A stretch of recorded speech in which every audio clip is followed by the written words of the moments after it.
the Fokker Planck equation. Yeah, so first we're going to get into the motivation and the definition of what this is. So many systems in physics, they combine randomness plus forces. So you have, and on the randomness side, you have stuff like Brownian motion, like different types of fluctuations and molecular noise. And this generally leads to diffusion. It's being shown in the picture on the left. And then on the forces side, you have many kind of like things that can act as a force, gravity, electrical fields, and whatnot. And this can be represented as drift or directed motion. And real systems in the real world require both to accurately like simulate the evolution of. So say you have a particle and it's moving in some potential, but there's some randomness attached to that. So you have that directed force, the drift, and then you also have the diffusion or spread of the probability distribution. So this is the motivation for why the Fokker Planck equation is being used. We want to have both this randomness and the directed force be involved in how this particle like evolves. So this Fokker Planck equation is a partial differential. So this dw is, so the w is like the probability distribution of the particle, and this equation is it essentially tells you how this probability distribution evolves based on this advection term and the diffusion term. And this is it in more detail. I won't get into like all the details about how the equation works, but it does have a lot of applications, especially in chemistry, for how the this probability distribution for different types of particles or atoms behave within a molecule. So it's a little bit of a motivation behind why that's important. Yeah, so we wanted to work with a potential function that we thought was important. This is slightly like arbitrary, but still somewhat like common. So we're going to be working with a quartic double well potential. So you can imagine that a probability distribution lives somewhere in this potential, and we want to see how the probability distribution will evolve over time. So how will that? So it wants to go towards the stable points here. And the way that it does that is through this force function, which is the derivative of the potential. So that tells the probability distribution where to like evolve to. And then we also have this the randomness term that will like kind of spread out the probability distribution. So the way that we actually solve this, it's fairly complicated. But essentially you have to discretize the Fokker Planck equation, and both the two terms have different types of discretization. So for the first term, we do upwind differencing. So yeah, this is not super important like why it works, but yeah, this is something we had to do to discretize the first term, and then to discretize the second term, we did central differencing. This is more straightforward. Essentially just yeah, you just yeah, take the difference of the 2 points. But yeah, that's how you discretize the Fokker Planck equation. So this accounts for you to get the Fokker Planck equation like on a grid. This is what you have to do. So we want to develop a QRC method for evolving the Fokker Planck equation instead of the normal techniques we use today. So one of the standard ways that we do this to solve the Fokker Planck equation is an implicit method. We used Crank-Nicholson, which I'll describe on the next slide. But essentially, the problem with that is it's a bit inefficient when you increase the number of dimensions.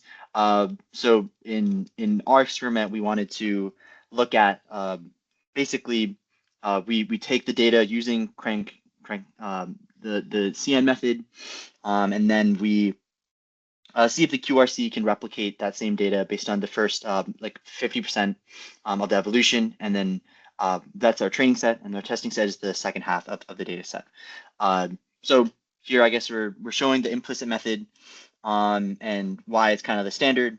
It's better than the explicit solution because the explicit solution, even though it's faster, leads to this this divergence. And yeah, this is basically showing how the CN method works. Yeah, but the main idea to take away here is that you have to invert a matrix at every step. So for our potential, because this is working in a 1D space, it's fairly simple. But as you increase the number of dimensions or increase the number of points, inverting a matrix, a sparse matrix, becomes very, very difficult. So yeah, this is this is basically showing how the probability distribution here will evolve in this potential. So you can think of the initial point as just the Gaussian here in the center. And then as you can see, like over time, it spreads out and finds the two stable points. And that kind of makes sense. And then here I'm just changing the diffusion constant to kind of show that as you decrease the amount of diffusion or decrease the amount of randomness, the peaks become higher because the probability distribution doesn't become as spread out. So this is with no diffusion here. Yeah, and this is just an animation of what's going on. So this is how the Fokker Planck equation would evolve, again, using the implicit method. And this is this time for 0.25 seconds. That's pretty much our entire testing and training set. So we're going to split that in half and try to see if the QRC method can kind of get us, based on the first half, get to the full evolution to the second half. And this is kind of another way to visualize what the training data might look like. So in the center, we have the Gaussian that we started with, and then it finds the two stable points. So we know that the implicit method, so this CN method is good for the small, like 200 points in one-dimensional space. But obviously, this will not scale well for more dimensions and more points. So this is why we wanted to compare the QRC method with the classical RC, because this would scale better. So yeah, as you increase the number of points, the computational cost for CN will explode. It's on the order of like big O of n to the n cubed. So in 1D this is manageable, but in 3D this becomes really, really big. So we can't invert a matrix at every step for this point. So the advantages of using RC is that it learns the evolution operator from the data. So this is just matrix vector multiplication. So this is orders of magnitude faster than inverting a matrix.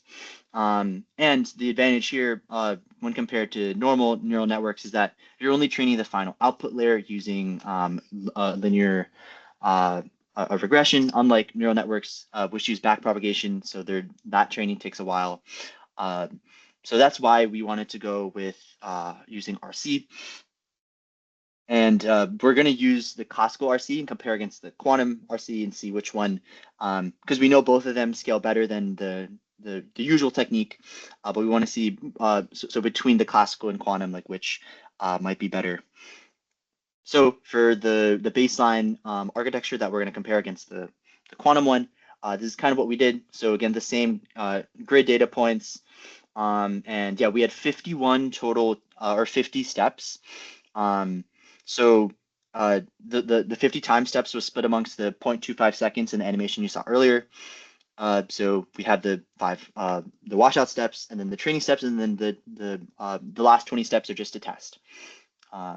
And yeah, here we have more about the actual configuration of the classical RC architecture. So this is kind of what we got for the classical RC. And here the ground truth, we're comparing it against the CN that we showed earlier. And here, as you can see, the classical RC does fairly well. It's able to stay pretty close to the testing set, at least at the start, and then it gets worse as you keep going in the number of steps. And as you can see, you get kind of like this reversion back to the mean here in the center, as the probability kind of dips closer to 0. So as you increase the number of test steps, it progressively gets worse. So now we want to compare this to our QRC. And yeah, I think Zubair can probably take it from here. Yeah. Am I audible? Wait. Yeah. Yep. I can hear you. Yes, Okay, now let's move on the quantum reservoir computing part.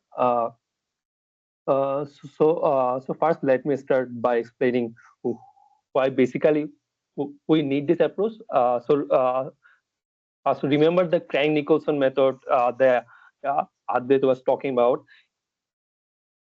It works, right? But it has like a serious computational bottleneck, like the complexity, which is like big O of n cube. So this is where the QRC comes in. Instead of solving the differential equation at every time step, the QRC learns the evaluation operator from the data. Uh, Once it is trained, it only requires simple matrix vector multiplication for the predictions, which is like much faster. So let me now walk you through the complete QRC pipeline by using a flowchart. Uh, uh, so from here you can see we start with the raw probability distribution data like the 200 special points across 51 time space time steps. This is the ground truth data generated by our Crank-Nicholson solver. So then there is step 2, which is like the pre-processing step. First, we did PCA to compress the 200 points down to 4 latent features. And then there is scaling. We scale these 4 features from 0 to pi. And then there is the training phase, which include like the washout period for 5 steps, collection phase for 25 steps, and lastly there is the rich regression. And it is step 4, the testing phase, which is the autonomous prediction. This is where it gets interesting. We predict the 200 future time space completely autonomously. Also, there are 2 matrices which we use to evaluate our architectures. The first one is normalized mean square error, and then there is fidelity. So to test our architectures, we took different QRC architectures. So now let's discuss the different QRC that we tested. We basically tested 3 main types. The first one is the Ising Hamiltonian reservoir. This is basically the winning architecture. The Ising model naturally captures the spatial correlation similar to how the Fokker Planck equation describes the spatial probability evolution. It's basically physics inspired for a physics problem. And then there is random unitary reservoir. This approach uses basically a R distribution random unitary matrix. The random unitaries have no structure. They are like the chaos. The Fokker Planck equation yes, has some specific spatial structure, but this random unitary reservoir which basically fails, which I will show later. And then there is the parameterized circuit reservoir. This also failed, which will show later because we use like the fixed some random parameters. And now let's look at the results. We basically tested 8 different configuration. From here you can see there is 2 winners, which are both from the Ising Hamiltonian. the best model of our architectures is the Ising model with 10 qubits equal to 1 and the coupling strength of 0.5.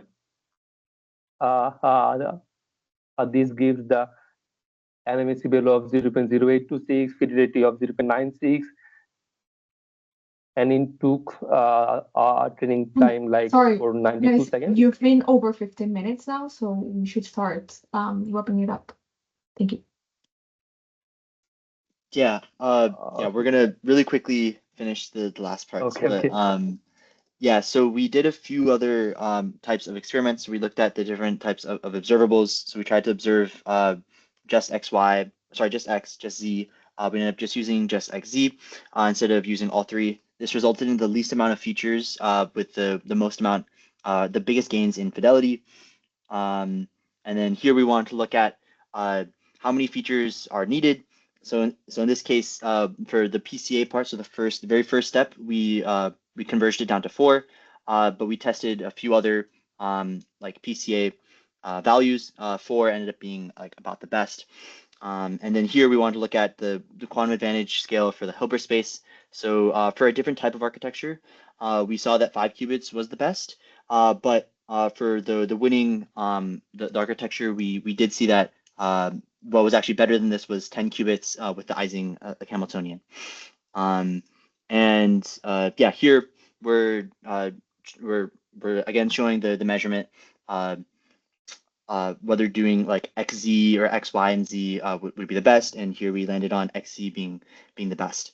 So the one small point I wanted to hit on was that we think the Ising Hamiltonian was the best here because it ingrained the physics of the problem. So like the Ising Hamiltonian involves the like it has some notion of like neighbors of neighboring like points. So because of that, we feel like the Ising Hamiltonian. This is why the Ising Hamiltonian was the best in this case. And here again, we're showing the accuracy is better for the quantum RC when compared to the classical. The fidelity is higher, and even though the training speed was longer, the inference speed was better. So yeah, something we want to do in the future is compare the computational the efficiency with CN in 3D, and then also run this on real quantum hardware, since it was all like on simulation, to examine the impacts of error and runtime. We didn't do this in this case because we thought that this was kind of like a toy problem. The potential was kind of arbitrary, but we want to look at a physically relevant potential and then run this on real hardware. And this is like, I guess, more about the applications of the Fokker Planck equation. It's used in mostly chemistry related things, but also used in other fields like stock price modeling and neuronal firing. Yeah, sorry about the rest at the end. Thank you again. That's all we have.